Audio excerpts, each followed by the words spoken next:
¿no? 4 y 5 yo creo que ya esto.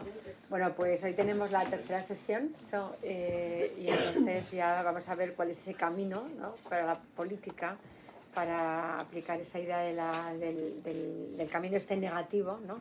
Para salir de esa conflictividad. Bueno, muchas gracias. pues está Beatrice, ¿eh? Sí, Vale. pues Sí, que se ponga ahí. Sí, que se ponga aquí, sí. Hola Beatrice. I didn't know if you would come. Here is your place. Yes. Yes. Bueno, ok, sí.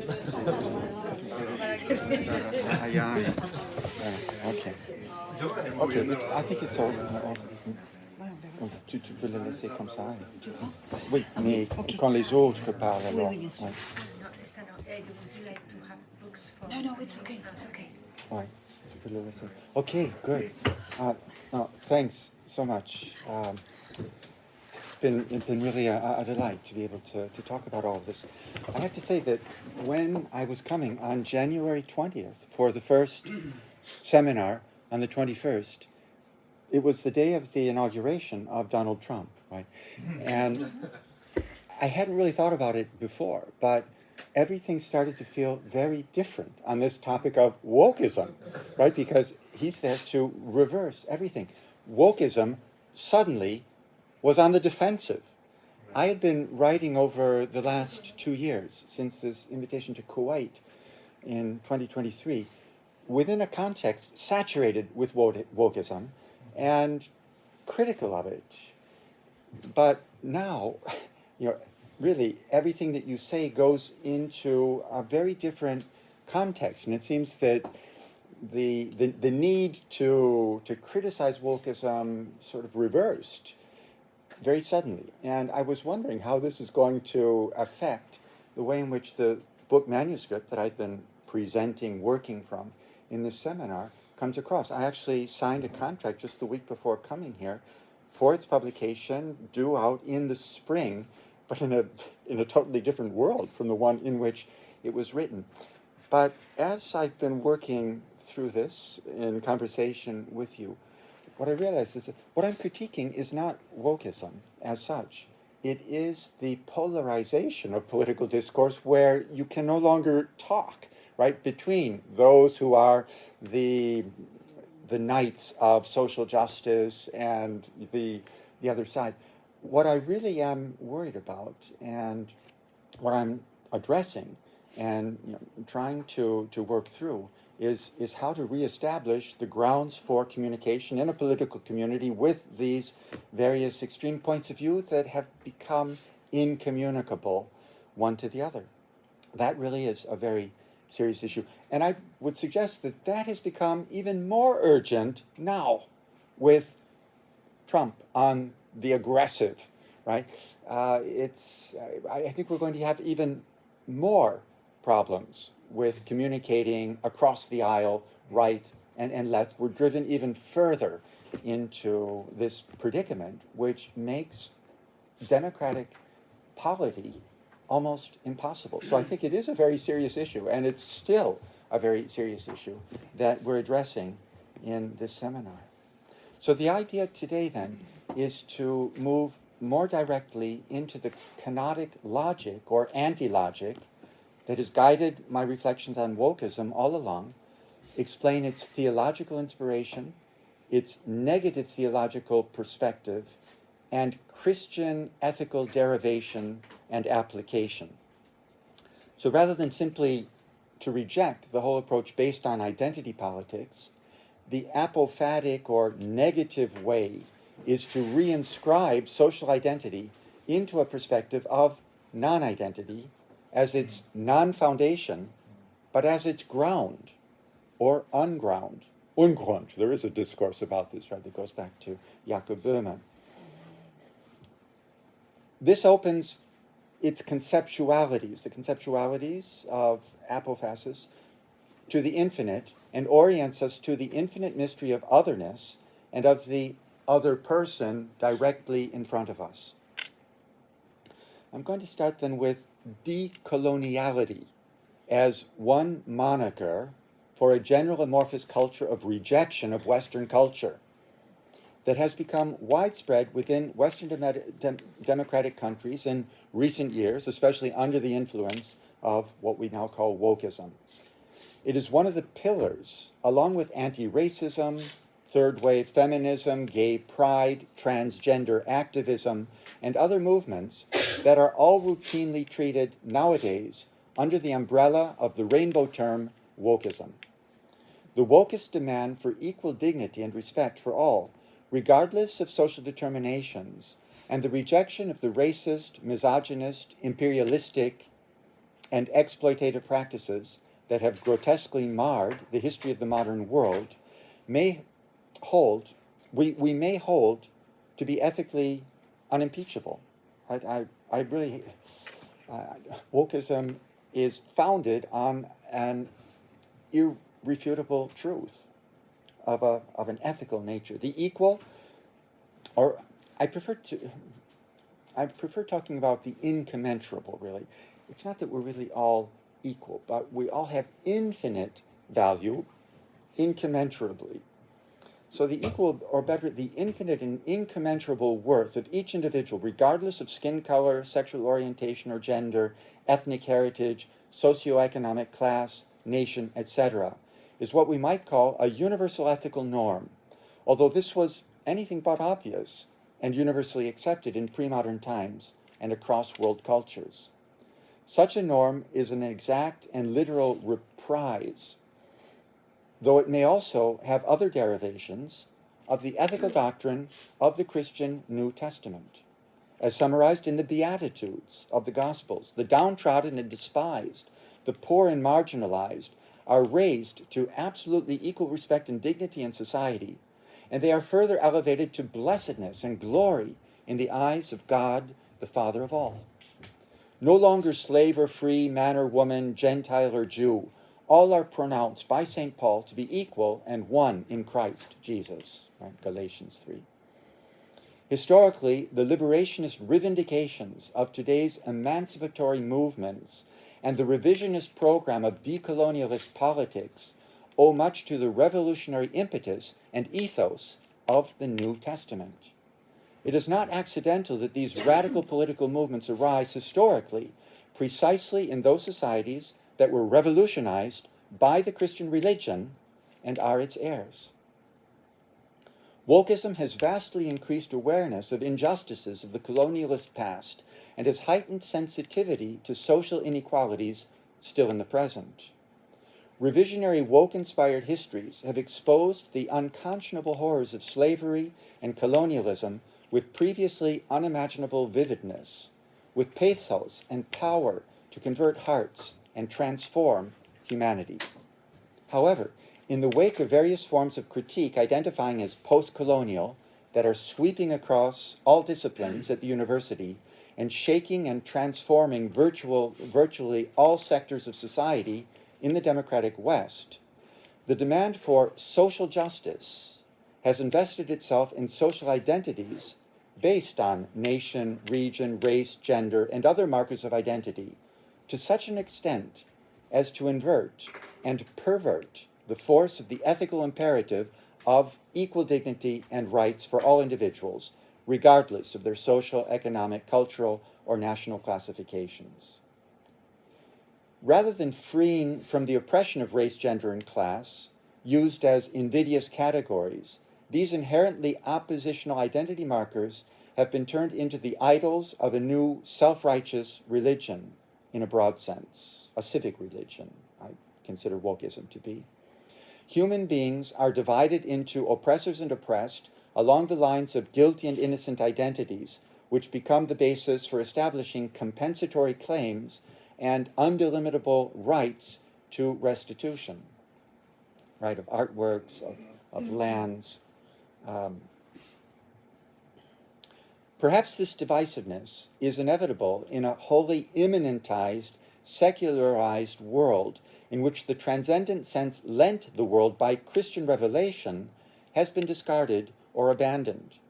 Thenceforth, human beings are perceived only in terms of their biological and social determinations. These phenomena are exhaustively perceptible on a purely immanent plane and material level of existence. Such characteristics are finite and structured by oppositionality, black versus white, male versus female, straight versus gay, rich versus poor, rather than remaining infinitely open to a spiritual dimension in which opposites finally coincide. In our present predicament, a certain post-secular perspective, one capable of peering beyond the merely empirical universe of the secular world, is needed to break out of the impasse of pitting one identity against the other, of dividing society and the world up into oppressors and oppressed by generic labels. On the basis of abstract social identities, individuals are classified as being either victims or perpetrators of colonialism and its legacies. People are separated into those presumed to be either the beneficiaries of imperialism with its inherent violence and injustice, or else those supposed to suffer from it, at least by inheritance. Such a configuration divides society into presumptively guilty and innocent identity groups that are then destined to fight each other. Each group is defined over against the other. Each becomes a competitor for favor and privilege, a rival, or even an enemy, an existential threat to the other that then needs to be eliminated. To escape this fate, which threatens increasingly to engulf Western multicultural democracies, we need to recuperate the negative theology, knowledge of our ignorance of God, that is the hidden source of the biblical revelation and that makes all of us truly equal in our essential non-identity, our intrinsic inalienable nothingness before God or the ultimately real and one another. That nothingness does not exclude the infinite value of all in the eyes of God that I mentioned, in the Beatitudes. But the divine presence, really, in each individual being is, I think, understandable to us only by this via negativa, and has to be grasped without any of the categorical qualifications that we use, and in which we all are really equal or incommensurable, in which we all share. The kenotic self-emptying of our identity, reducing it to the nothing in particular that we all truly share in common, and that is deeper than whatever our identifying and distinguishing characteristics may be, is the way forward out of a decolonialism predicated on conflict between colonized and colonizers and the whole culture of resentment that surrounds it. I endeavor to show how we can inherit finally a post-colonial, but also a post-secular culture of respect for all people and for all species and for life itself as surpassing human comprehension and control, and particularly the oppositional categories and social identities that are all too easily instrumentalized for abusive forms of power politics. Such a culture is post-colonial in that it takes account of the thoroughgoing critique of colonialism and the dismantling of the colonial systems of the 19th century by European powers in the 20th. However, it is also post-secular because it resists the wholesale rejection of any religious form of transcendence and of all theological thinking that has characterized a central strain of the modernist movement. The type of thinking I propose is thus postmodern, in its critical turn away from hardcore reductive forms of modern secularism, where secularism becomes self-enclosed. Actually, I hear the word secare, to cut off. It's cutting off from any other world. It's the world of immanence, which encloses itself. There is no longer that openness to our dimension of transcendence. That's the kind of secularism that I think requires a critique. It's not the only secularism. There is also a kind of secularism that recognizes that it actually does come from this indefinable dimension. And that kind of secularism, I think, comes to consciousness through the spirit of critique, and especially self-critique and infinite self-critique, and where reason realizes that reason does not have the answers. It opens the question. It opens itself to the other. You would find this in the Hegelian dialectic as it becomes negative theological in Adorno, for example, whom I mentioned last time. And Levinas is another version, I think, of this kind of a negative theological dialectic. So my approach is not simply to reject identity and its politics, but rather to reinscribe them into non-identity as the overarching condition and common ground that all share and that needs to remain in place in the background. This refocusing on what is not and cannot be objectively defined or reified brings all groups together as sharing a common predicament, even as negotiations between differential identities take place. An unidentifiable absolute is affirmed by each culture in admittedly only relative terms that cannot be imposed on anyone else, only by acknowledging one's common belonging or common unbelonging. 2, something non-identifiable can universal respect for others be upheld. We are valorized and ennobled in the final analysis and judgment, not by our degree of power or tyranny over others, but by our dedication to serving them. This was the new and revolutionary teaching of the Christian Gospels. Women and minorities have perhaps in recent centuries borne a more obvious share of this dedication to others than have privileged white men.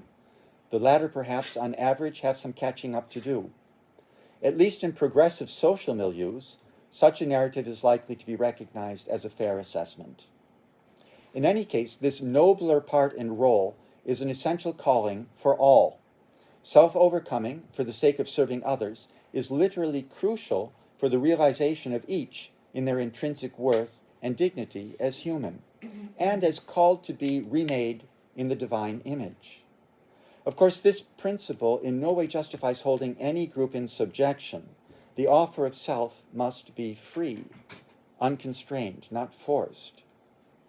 The modern liberation movements and their successful carrying out are presupposed by this kenotic paradigm of self-surrender to God or the greater good. However, to completely reject the model of human fulfillment through service to others and to consider success only in terms of one's own attainments, one's power over others, or one's own wealth as an individual is to succumb to a false and insidious system of values. This evangelical teaching holds and is disseminated today, notably by Pope Francis's 2020 encyclical on fraternity and social friendship, Fratelli Tutti. This title echoes words of St. Francis of Assisi, his namesake, right, as Pope, whose journey to meet the Sultan of Egypt, Malik al-Kamil, in an intercultural embassy of peace during the Fifth Crusade in 1219, has emblematic value for our own time. St. Francis's purpose in teaching was to avoid contentious disputes and to be, quote, subject to every human creature for the love of God, as he wrote in his earlier rule for Friars Minor. The supposedly guilty group, as designated by typical woke narratives, according to today's identity politics, are white heterosexual males. In implementing the biblical paradigm of kenosis, they are called on to assume, the white heterosexual males, are called on to assume guilt like Christ in order to put an end to retaliatory vengeance. This exercise of a power higher than any power demonstrated on the field of battle, where one tries to subdue and destroy one's enemies, also reveals, for those who have eyes to see, that women and other supposedly suppressed groups, in many cases, exerted far more power and of an altogether higher, more spiritual sort than those presumably lording it over them in terms of raw force or of apparent formal hierarchy in ostensibly patriarchal civilization. Even in some Islamic societies, women may be invisibly in command in vital spheres of family and public life. There's some studies on this in the footnotes. Christian revelation can serve to render visible this occulted spiritual sovereignty of the supposedly subaltern. In practical terms, the kenotic solution modeled by Christ and the New Testament's proclamation of this event remain today, as René Girard's thinking emphasizes, the way out of the dilemmas that tear our society apart into rival factions that become deadly enemies rather than cooperative partners in testing and feeling out together the common grounds on which to build an inclusive society. To assume or accept that every individual or group should naturally be hell-bent on seizing as much power and wealth as possible for itself is a wrong orientation guaranteed to lead to frustration of virtually all individuals and to the general failure of society. We see it all around today. Unless each person or group perceives their purpose in terms of serving a larger whole, in which they need not hold any more power than is good for all, we are trapped and enslaved in a perverse competition and struggle for hegemony rather than in a cooperative venture of world building. This is the situation, especially in our current culture, obsessed with post-colonial reivindications. Reclamation of reparations for wrongs long past keeps us divided. We will never right all the wrongs of the past, except by building a redemptive future. And this will require a spirit of forgiveness on all sides round. The seemingly insuperable problem we face today in our multicultural societies is that of reconstituting universal community.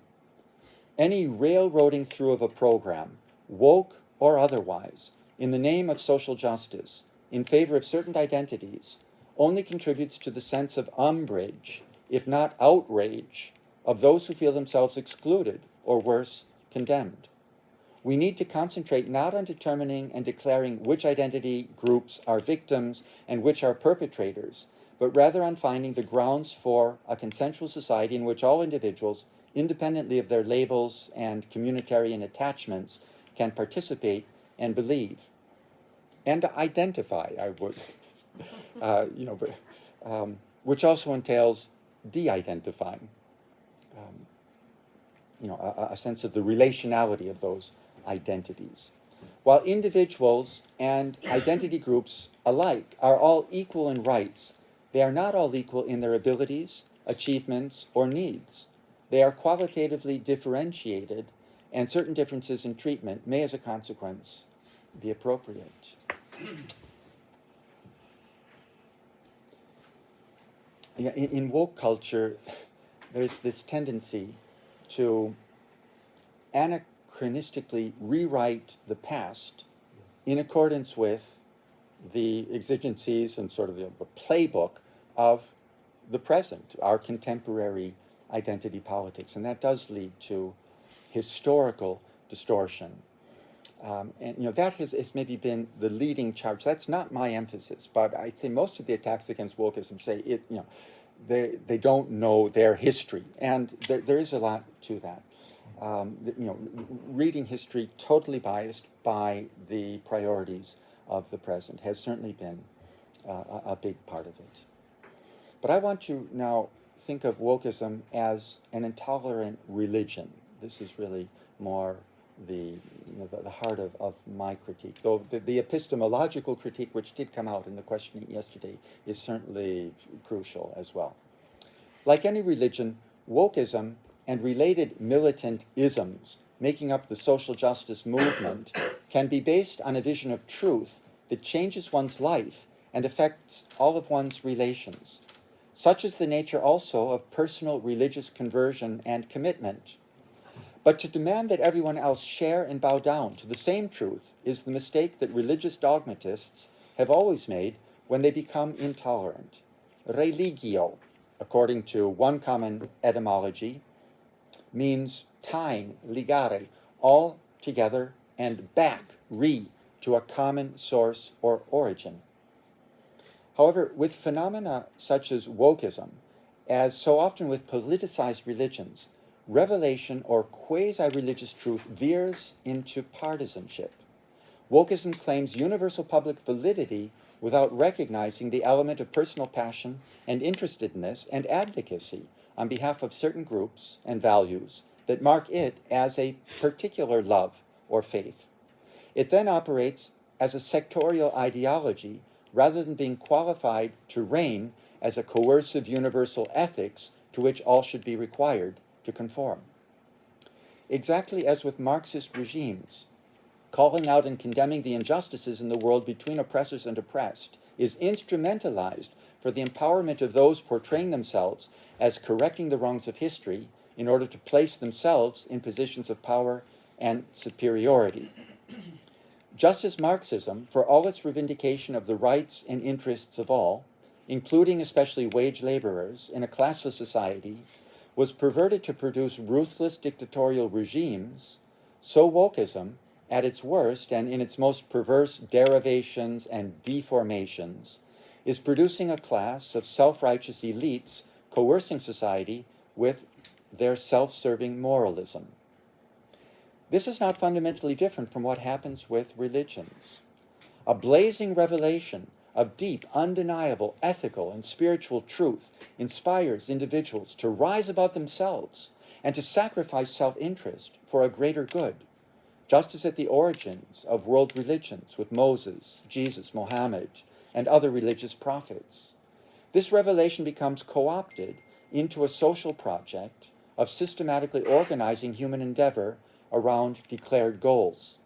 These goals, which are now defined and culturally specific, become progressively less godly and then even ungodly in the measure in which they become ends in themselves.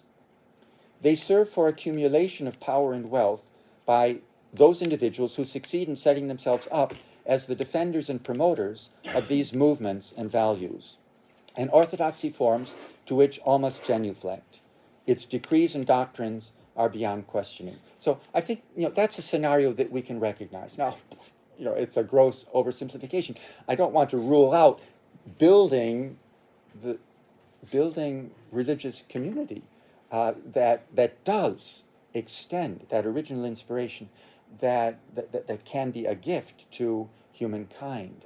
We're called to that kind of a project, but we can also see historically how there are also the perversions and the deformations that come out in every case. No religion turns out to be exempt. There are certain irresistible revelations of right and wrong that occur in the course of history.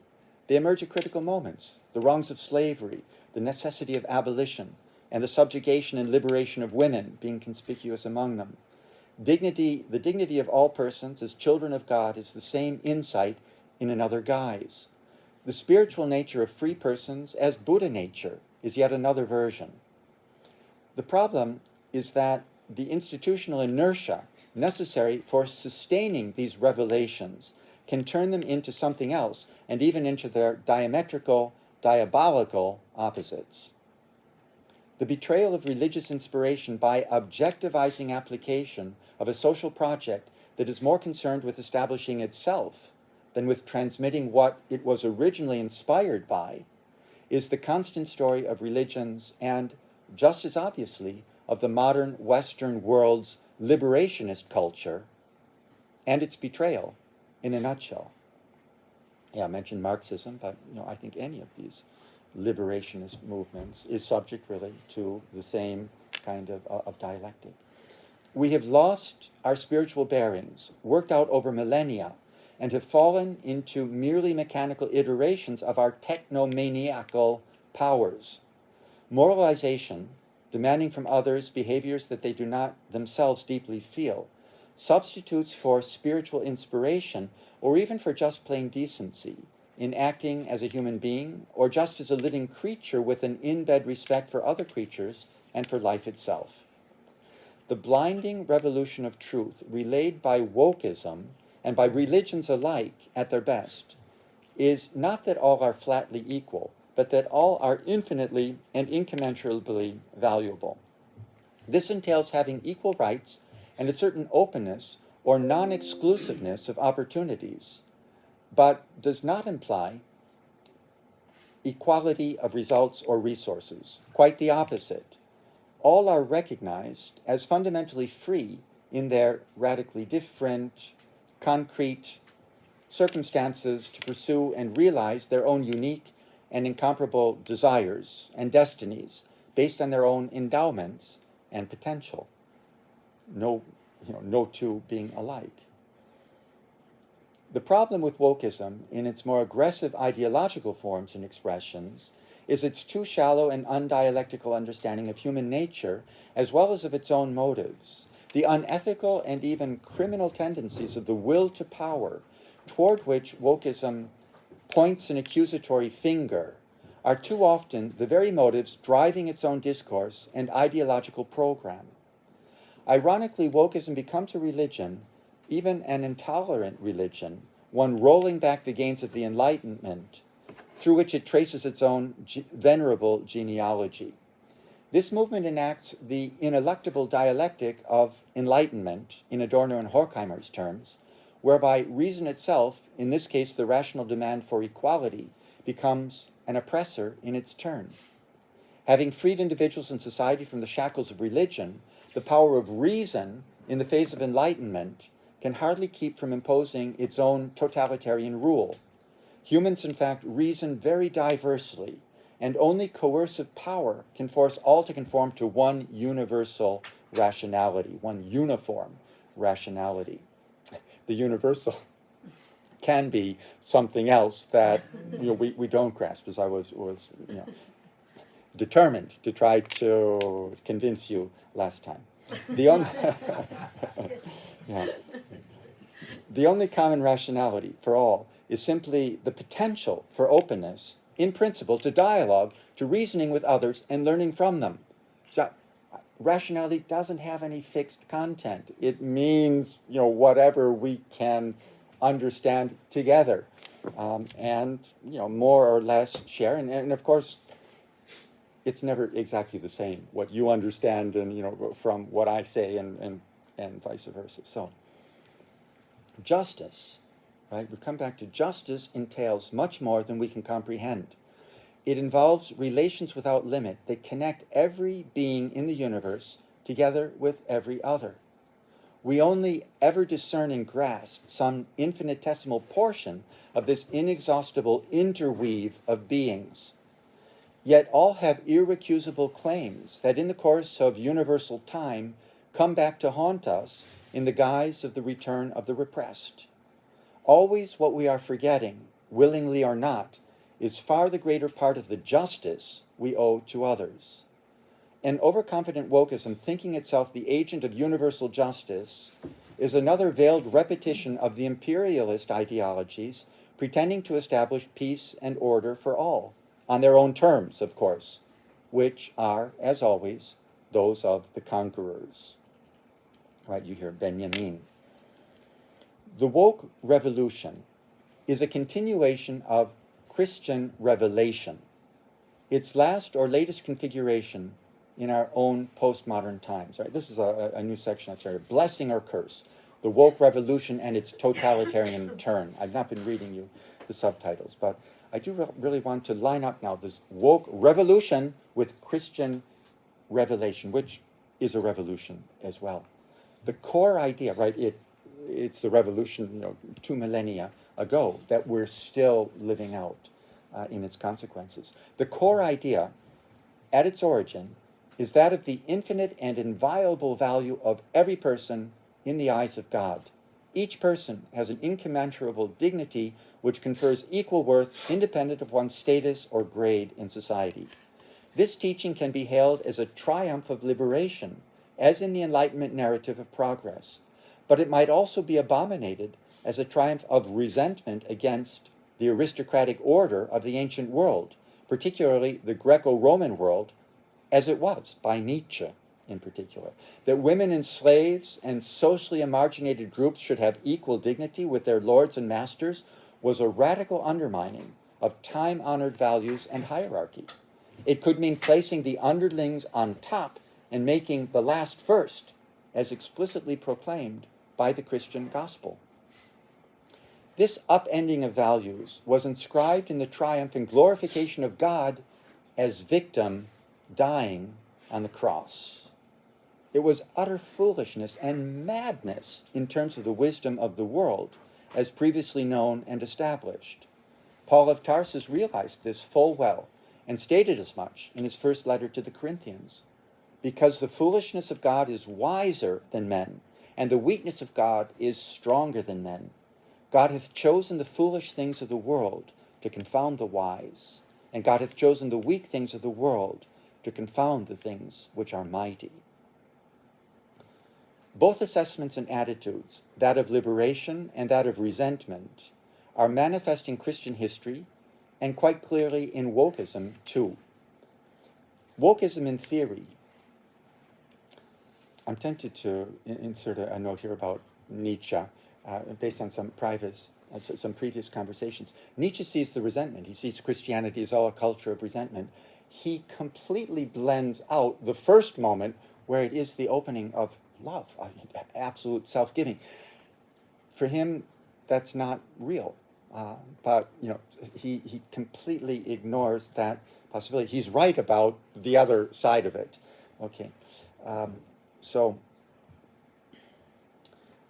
I want to say that both assessments are manifest in Christian history and quite clearly in wokeism too. Wokeism, in theory, liberates from dominion of the white male heterosexual, but then heightens the bid for hegemony with its own new moralizing world order, ethical order.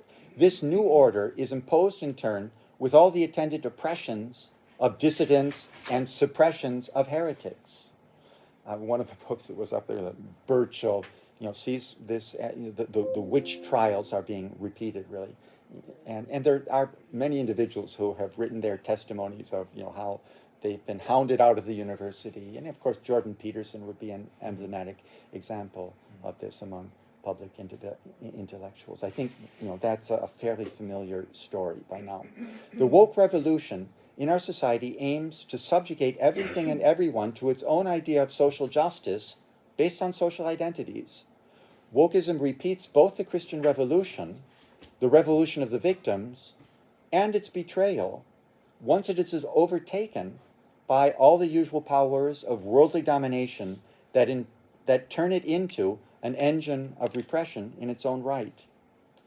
Wokeism is both the extension into our own times of Christianity and the betrayal of this Christian inspiration. Wokeism incarnates a radicalization of Christianity's valorization of the victim as holy and saving, and its reversal by appropriating this revaluation of values into the old system of the previous way of the world and its power politics, realpolitik.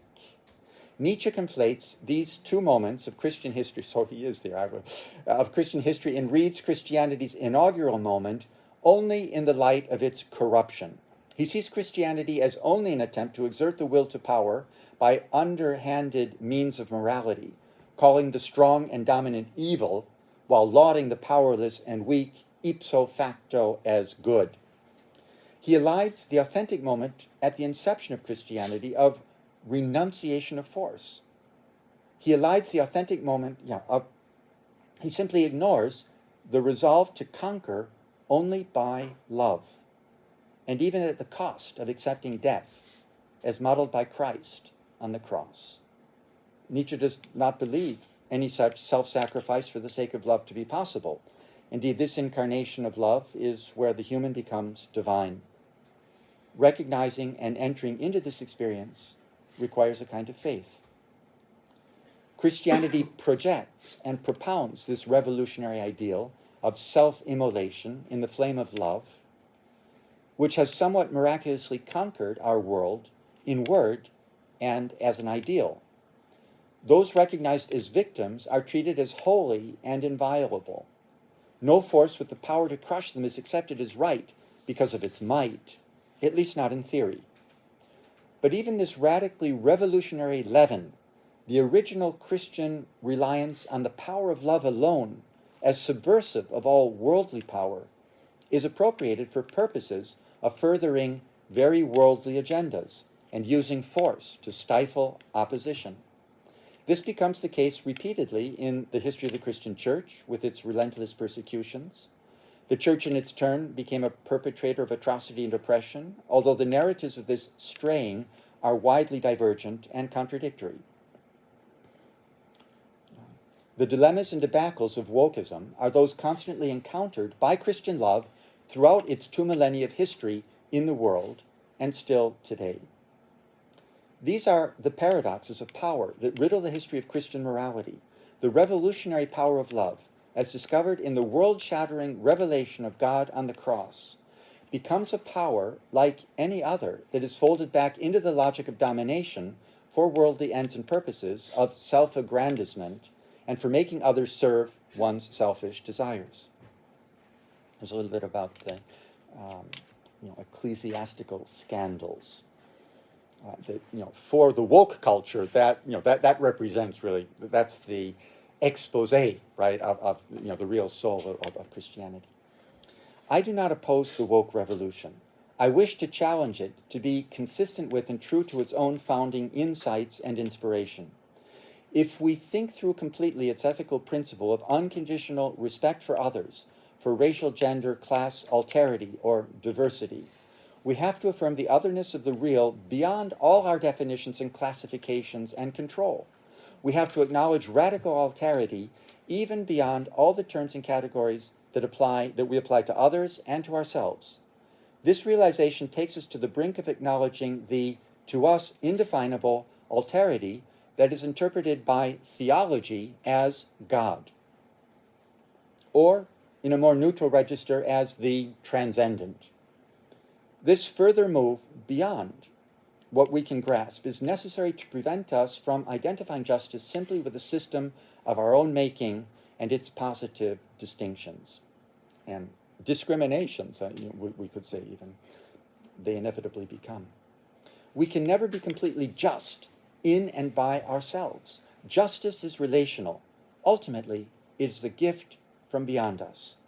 To live justly, we have to live in openness to the other, with a capital O really, beyond ourselves. Autrui. Levinas gives it a capital A in many instances. Beyond ourselves and beyond our own determinations of justice. This can mean living in openness to God. In any case, it is a necessary part of remaining open to love that exceeds and evades all the reappropriations of power. The machinations of power inevitably reassert their force in our existence as human beings, with concrete interests and biases and finite perspectives that will set us into conflict with others unless we cultivate and educate our capacity for self-negation through love. This is what Jesus Christ revealed on the cross in a world historically significant and world-shattering manner. I'm very willing to find a similar sort of revelation in Siddhartha Gautama Buddha, or Martin Luther King, or Crazy Horse, or Simone Weil, or you name her, if it breaks us open to the revelation of the love without limit, which is God. The core of ethics, in any case, is self-denial in openness toward and service of the other. Self-identifying conservative liberals, like Jordan Peterson, think of ethics as based on affirmation of the sovereignty of the self, the individual. These are liberal intellectuals. They do not generally go the full length of embracing an alterity-based ethic of radical infinite obligation to the other, such as Levinas articulates with unparalleled philosophical penetration. They often express their contempt for postmodern thought or deconstruction. The latter developed out of Jacques Derrida's appropriation of Levinas's thinking of alterity, rigorously reflecting on the paradoxes produced by différence, as the condition of meaning in language. Douglas Murray, like Peterson, expresses disdain for the postmodern with the full force of his eloquence of vituperation. Yet he also feels a necessity to remain open to dialogue with Christian faith and its theological heritage, even while confessing himself not able personally to identify as Christian. Tom Holland does so identify, though without embracing some of the more self-certain versions of Christian belief. Dominion he's the author of Dominion. Let me see if I can, no, sorry, I thought I might have the title there. There's a little bit more. I'm inclined to think that Holland's confessedly Christian attitude is a possible expression of what, with St. Anselm, we might recognize as faith-seeking understanding. Okay? Fidens querens intellectum. Beyond ethics, as centered on the sovereign individual, the ethics of infinite obligation to the other, is the more radical and revolutionary child of Christian revelation. Both ethics issue from Christianity with its infinite valorization of all, women equally with men, slaves equally with masters, Gentiles and Jews alike. The emancipation of individuals in Western democratic society has been possible largely because of the revolutionary impact of Christian revelation and ethics. The more radical ethical exigency lies in unconditionally serving the other and only thereby affirming one's own inviolable worth and dignity. This is the radical exigency displayed and demanded by the cross, by Christ's self-sacrifice out of love of every individual human being. This is the deeper ground for the liberationist social revolution that Christianity sparked and that extends its irresistible influence all the way to wokeism today. In conclusion, the revolution of the victims as revelation of the divine. Acknowledging that one does not possess the truth is the only way of remaining faithful to it. The truth is ultimately God, or the unsayable, if you prefer. The infinite is indescribable for us, incomprehensible in its essence. On this point, Christian apophatic doctrines, expounded by Dionysius the Areopagite, Meister Eckhart, Teresa of Avila, accord with those of Judaism, Islam, Buddhism, Hinduism, Taoism, I would add Confucianism as well, the Sioux Great Spirit, or the mystery Wakantanka, Navajo Hojo, and Hojon. Okay. It's written without an N, but that's how they say it. Okay. How they pronounce it. Well, thank you very much. Wow. Yes, one more time. Let's hear that. Wow, okay. Got that, everyone? There's a test after this. And countless other cultures. Concerning God, and this goes equally for justice, all our human conceptions are inadequate. All our speech is insufficient. Right? I think this goes for justice as much as for God. Recognizing the limits of our understanding and concepts, not to mention of our own language and the cultural assumptions embedded within it, forces us to acknowledge alterity, even absolute alterity. It teaches us specifically not to elevate ourselves, our identity, our culture, or our own truth above those of others, triggering mimetic rivalry. Instead, venturing out before others in the respectful attitude of listening and learning from them emerges as the royal road to offering hospitality also to the divine. And that really, even the ancient Greeks had that sense, for really, that when they were receiving guests, that was the divine.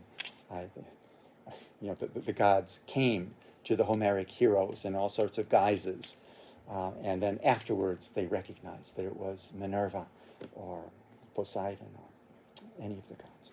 The revolution of the victims is the ultimate working out of the Christian revelation of God on the cross.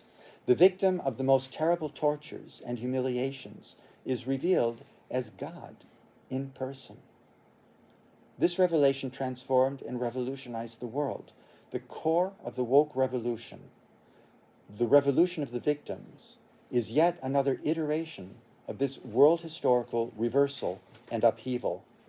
And yet, as always in the history of Christianity, this revelation of the revolutionary power of love is recuperated by worldly power, by the play of powers against one another, in which everyone tries to dominate over everyone else.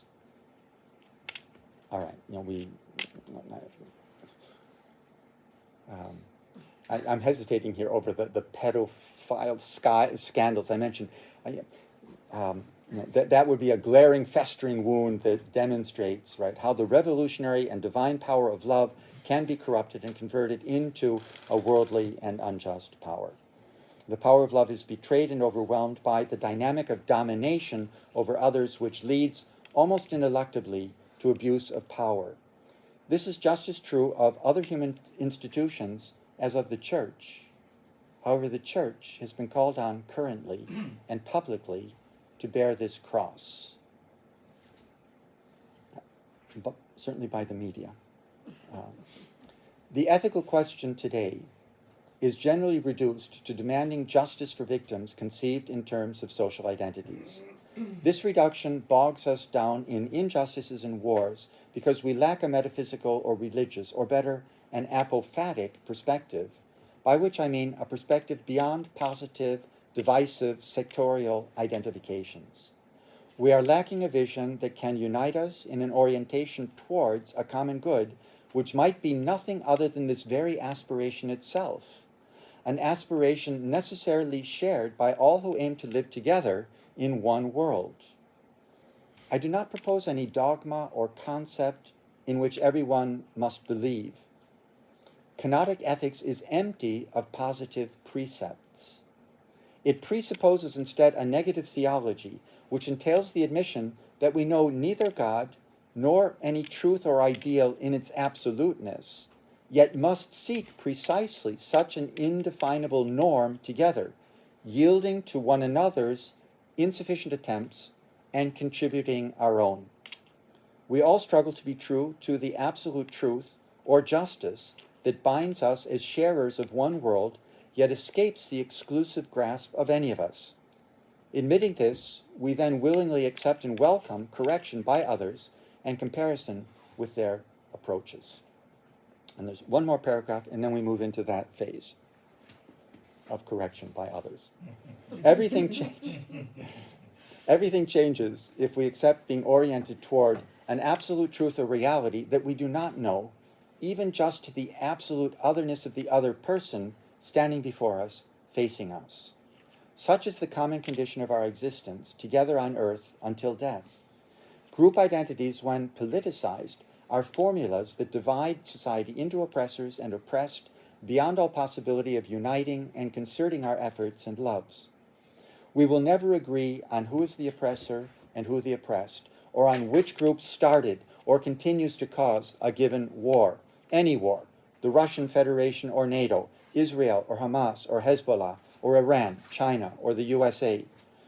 We must overcome this way of reasoning blindly on the basis of finite, mutually exclusive entities identified by our concepts and our linguistic categories. We must open them towards their infinite truth, rooted in our unlimited interconnectedness. Doing so, we open our ideas beyond their finite content and open ourselves in order to begin to build a history and a world together.